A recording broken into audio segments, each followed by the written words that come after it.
Good morning. Welcome to Daily Bible Reading. Continuing on in the Gospel of Luke, chapter 21.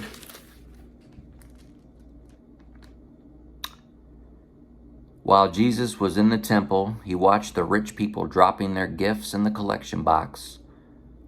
Then a poor widow came by and dropped in 2 small coins. "I tell you the truth," Jesus said, "this poor widow has given more than all the rest of them, for they have given a tiny part of their surplus. But she, poor as she is, has given everything she has." Some of his disciples began talking about the majestic stonework of the temple and the memorial decorations on the walls. But Jesus said, "The time is coming when all these things will be completely demolished. Not one stone will be left on top of another." "Teacher," they asked, "when will all this happen? What sign will show us that these things are about to take place?" He replied, "Don't let anyone mislead you. For many will come in my name, claiming, 'I am the Messiah,' and saying, 'The time has come.' But don't believe them. And when you hear of wars and insurrections, don't panic. Yes, these things must take place first, but the end won't follow immediately." Then he added, "Nation will go to war against nation, and kingdom against kingdom.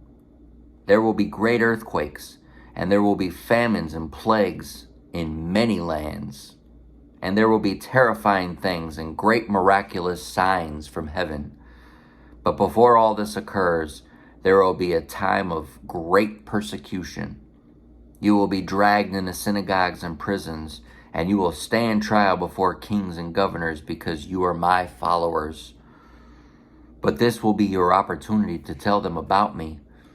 So don't worry in advance about how to answer the charges against you, for I will give you the right words and such wisdom that none of your opponents will be able to reply or refute you.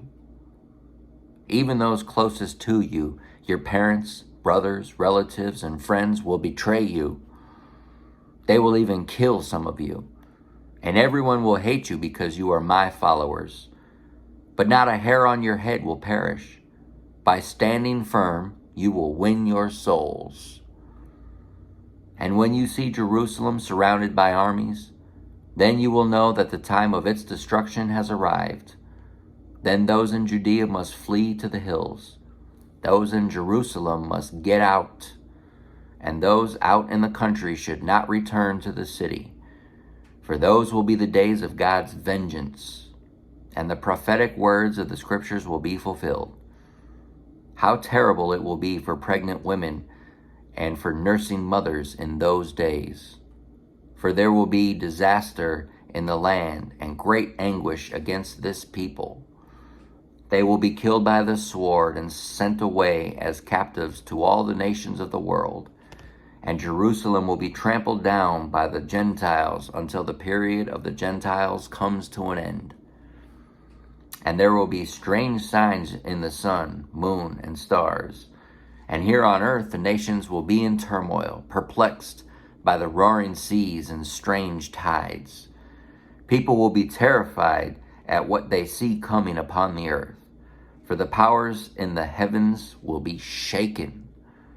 Then everyone will see the Son of Man coming on a cloud with the power and great glory. So when all these things begin to happen, stand and look up, for your salvation is near." Then he gave them this illustration. Notice the fig tree, or any other tree. When the leaves come out, you know without being told that summer is near. In the same way, when you see all these things taking place, you will know that the kingdom of God is near. I tell you the truth, this generation will not pass from the scene until all these things have taken place. Heaven and earth will disappear, but my words will never disappear. Watch out. Don't let your hearts be dulled by carousing and drunkenness, and by the worries of this life. Don't let that day catch you unaware like a trap. for that day will come upon everyone living on earth.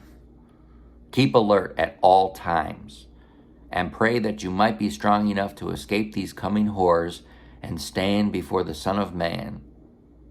Every day Jesus went to the temple to teach, and each evening he returned to spend the night on the Mount of Olives. The crowds gathered at the temple early each morning to hear him. We'll see you tomorrow on Psalm Sundays, the next daily Bible reading.